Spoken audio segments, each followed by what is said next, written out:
रूपासाठी हा भगवंताने सांगितलं. हे पहिलं दान सांगितलं आपल्याला, ते कथा थांबवायची नाही. पहिलं दान कोणा सांगितलं? भूदान. ते भागवतात मोठी कथा आलेली याची. पहिलं भूदान दिलं महाराज, दुसरं गोदान. कोण दिलेलं आहे माहिती आहे तुम्हाला? नरक राजानं गोदान दिलं. गाईला दान देत त्यावेळेस रोज ब्राह्मणाला गाई 100 दान द्यायच्या. त्याच्या पायात चांदीच्या छब्या बसवायच्या, शिंगात सोन्याच्या छब्या बसवायच्या आणि त्या गाईला अलंकार करून पूजा करून ती गाय ब्राह्मणाला 100 गाय दान द्यायच्या. कोणाला? राजानं ब्राह्मणाला. ते बी शुद्ध ब्राह्मण, तिच्या कोणाला द्यायच्या नाही. 100 गाय दान. हे नरक राजाचं लय मोठी जात नाही. पुढे चालतो. चला आपल्याला सांगतात थोडक्यात. ही बी कथा लांबलंच आहे, तेवढी कथा सांगत नाही.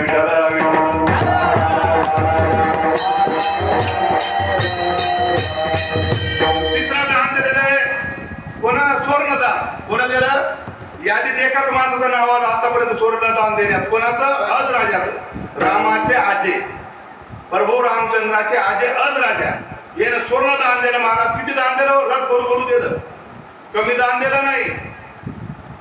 त्याचं एकदा श्रेणा झालं. ती कथा आपल्याला पुढे जायची नाही, सांगायची नाही. आणि तिच्या पुढचं दान सांगितलं तुम्हाला, अन्नदान. अन्नदानासारखं श्रेष्ठ दान नाही महाराज.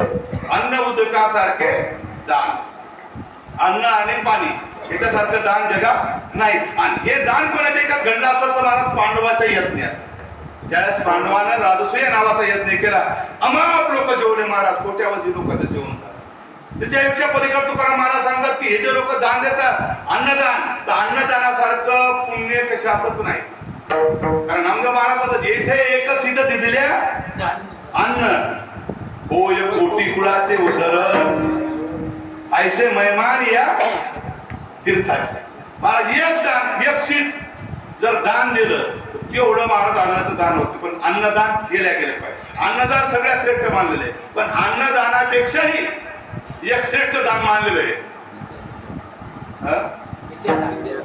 वा वा, बरंच माहिती तुम्हाला.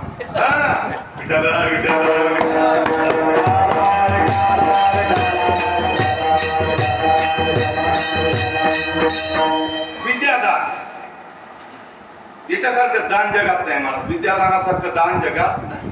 बरं, सोनं दान द्या कमी होते, भूमिदान द्या कमी होते, अन्नदान करा कमी होते, गोदान द्या कमी होते, पण विद्यादान असे महाराज कमी होत नाही, वाढत जात. देत राहा, वाढत राहा. बरं, एक दुसरी गोष्ट, अन्नदान दिलं आता तुम्ही दाबून जेवले, आता नको. एखादा माणसं पंक्ती बसल्या, माणसं म्हणतात घ्या एक कोडी घ्या, नको नको घ्या एक कोडी घ्या, नको एक कोडी ठेवा, नाही नाही ठेवू नका. मी तशी ठेवून दिली आता, ठेवली तर मी खाणारच नाही. कारण ह्या घ्या म्हणलं तरी माणसं घेत नाही, तेव्हा नाही नाही म्हणतात. पण तीच जर सकाळी 5-6 घंटे झाले की म्हणतात हे गाव काही उरलेलं रात्रीचं, रात्री गोड जाते भजे. आता असलं जरा ते म्हणले रात्री संपले.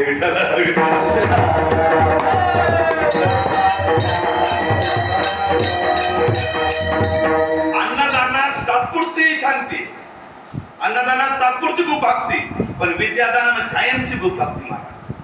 विद्यादान एवढं श्रेष्ठ मानलेलं की कायमची भूक भागते. अन्नदानानं तात्पुरती विश्रांती माणसाच्या मनात, पण 5-6 घंट्यात पुन्हा माणूस मागू शकते. पण विद्यादान तसं नाही महाराज. बरं, एक आहे अन्नदान, दुसरं दान सांभाळताना वजन होते. किती पैसा होत्या, सोना होत्या, नाना होत्या, सांभाळताना वजन होते. माणसं सांभाळताना भार लागते, पण विद्यादान सांभाळताना वजन होते का? बघा तर मला तुम्ही म्हणे विद्यादान सांभाळताना वजन अजिबात नाही. कुठे जाऊ दे. बरं, हे सगळं धन आहे, सगळं घरी राहते. सोना असू द्या, नाणं होत्या, काही सगळं धन घरी राहते. पण विद्याधन घरी राहते का? कुठे जाऊ दे, तुमच्या संघ येते, तुमच्या संघ येते, कुठे जाऊ दे. असं आहे का कुठं? दत्तराव महाराज गेले मुंबईत, तुमचे गेले मुंबईत, तिथं म्हणजे मनाचा नाही, मला लय होती पण आता आढळत मध्ये राहिली, असा चाली. मी लय म्हणत होतो पण आता येत, आता इथे नाही राहिली नारळ मध्ये. असं आहे का? नाही महाराज, कुठे जाऊ द्या, संकट येतात. पण दुसरी गोष्ट, चोर नेते का त्याला? बाकी धनाला चोराची भीती आहे. बाकीचे धन चोर नेऊ शकते, पण हे चोर नेत नाही. बर, चौथी गोष्ट, भाऊ हिस्सा मागते काय त्याला? तू आता मोठा कीर्तनकार झाला, अर्ध कीर्तन मला द्यायचं आणि अर्ध तू द्यायचं. मॅट्रिक लोक शिक्षण झालं तुला, 5वी पर्यंत मला दे आणि 5वीच्या पुढचं तू घे. असं आहे भाव हिस्सा मागत नाही, राजा टॅक्स आकारित नाही.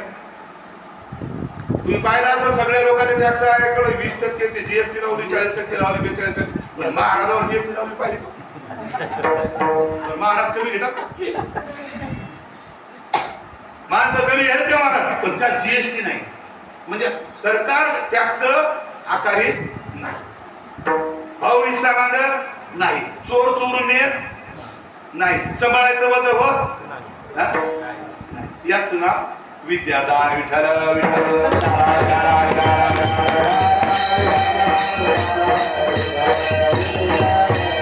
आणि ते विद्यादान देण्याचं काम पहिलं केलं असं तर आमच्या ज्ञानोबा आहे. ज्ञानदेव वैष्णव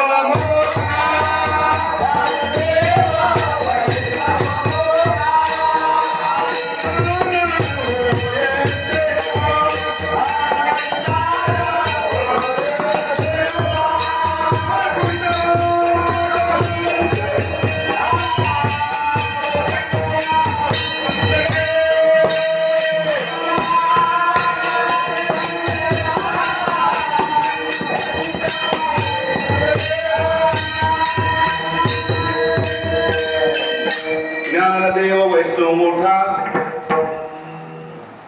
ज्ञानदान होय श्रेष्ठा, वैकुंठी वाटा संत गेले. ज्ञानदान होय श्रेष्ठा. कुठे महाराज? ज्ञानेश्वर महाराजांना सगळ्यात मोठी गोष्ट कोणतं दान दिलं? ज्ञानदान. आली देती असे दान त्या अभंगाचं पहिलं चरण. घातला दुकान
आमचे मोनू महाराज आहेत. महाराज मी त्याच्यासाठी बनवतो सोन्या पप्प्यान मोन्या. एक दिवस महाराज किती काळा किती कलर लावा, कोणताही साबण लावा आमच्या सोन्याला रंग जाणारच. लाई बाय लावा, डेटा लावा, एरंड्या कोणती साबण लावा, पक्का रंग सोन्याचा मोन्याचा.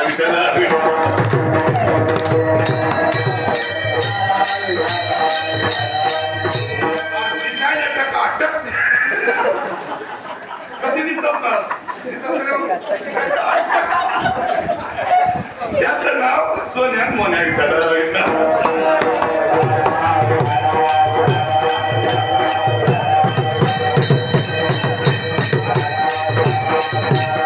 गातना दुकान देती आलिया सीता झोपून म्हणून बचा केलं. त्यातलं काही कीर्तनातलं नाही, पण मला झोपून झोपल्यावर काय केलं तुकाराम? सांगायला महाराज कुठं हात दावतो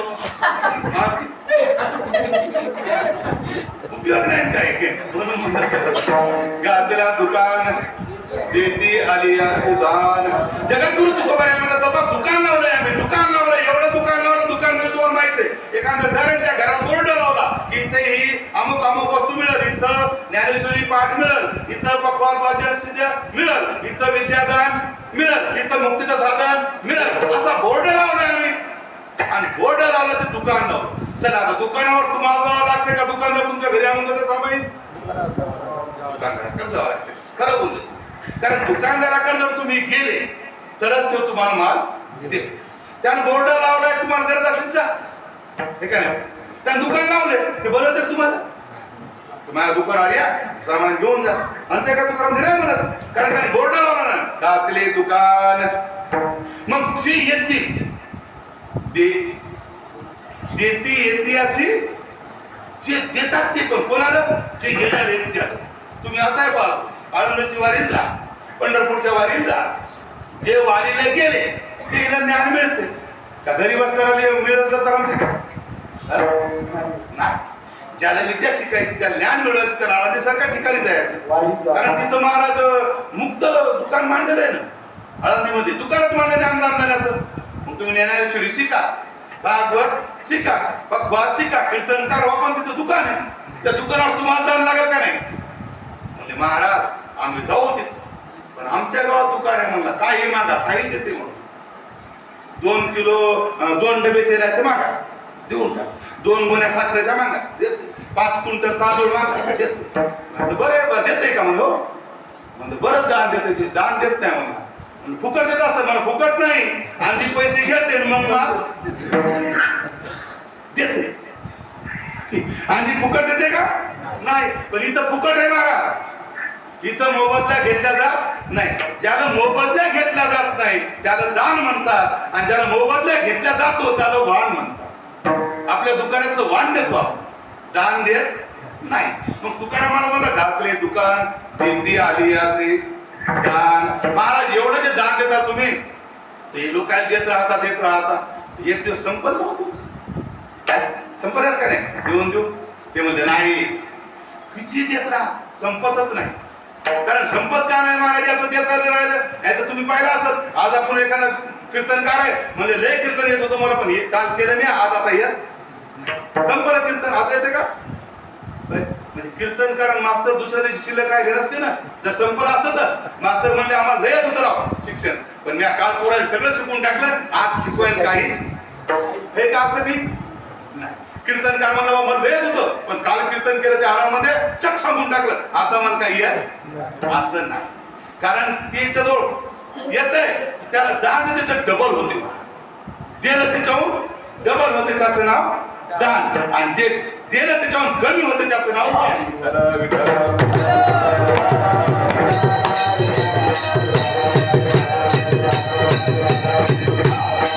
महाराज. तुमची दान देतात ही गोष्ट पटली आम्हाला, तुम्हाला आम्हाला पटलं. साधू संत दान देतात, पण दान देण्यासाठी 4 प्रकार लागतात. म्हणलं कोणते 4 प्रकार लागतात? पहिली गोष्ट त्याच्याजवळ संपत्ती असली पाहिजे, म्हणजे ऐश्वर्यवान असला पाहिजे. दुसरी गोष्ट स्वतंत्र असला पाहिजे. दुसरी गोष्ट तो स्वतंत्र असला पाहिजे. ठीक आहे, दान देण्यासाठी पहिली गोष्ट ऐश्वर्य असलं पाहिजे, संपत्ती असली पाहिजे. दुसरी गोष्ट तो स्वतंत्र असला पाहिजे. तिसरी गोष्ट तो उदार असला पाहिजे देण्यासाठी. जगाच्या कल्याणा संताच्या होती, जगाच्या कल्याणा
जगाच्या कल्याणा संताच्या विभूती देहे कष्टविधी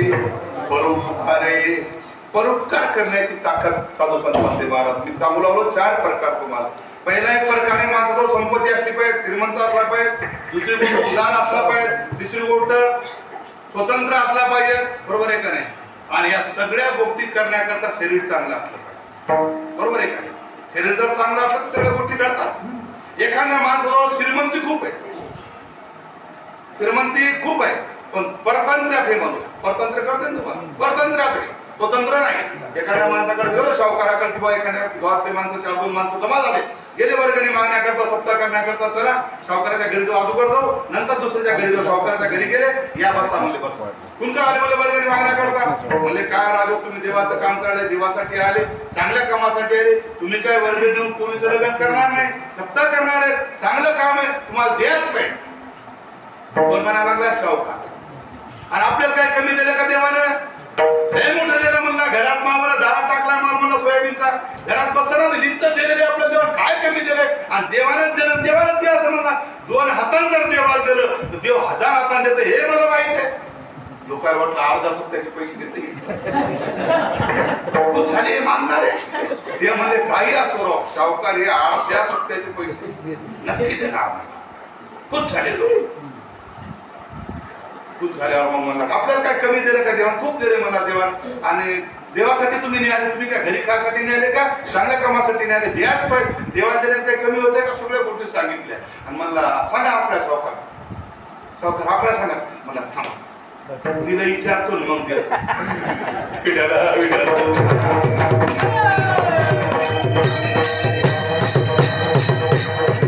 म्हणजे याचं धरण आहे, कोणाच्या ताब्यात आहे?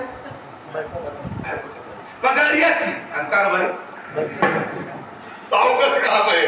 आता तर काळच बिघडला. मला पगारीवाल्याचं नाव सांगत इतर नसते म्हणून सांगत बिघडला.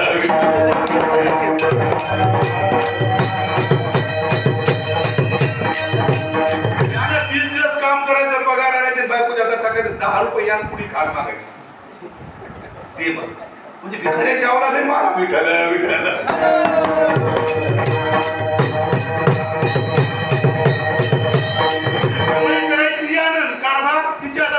तिच्या हातात चला जाऊ द्या. परतंत्र्यात आहे जीवन. एखादा माणूस परतंत्र आहे, स्वतंत्र आहे, त्यासाठी स्वतंत्र आहे. शरीर आहे चांगलं आहे.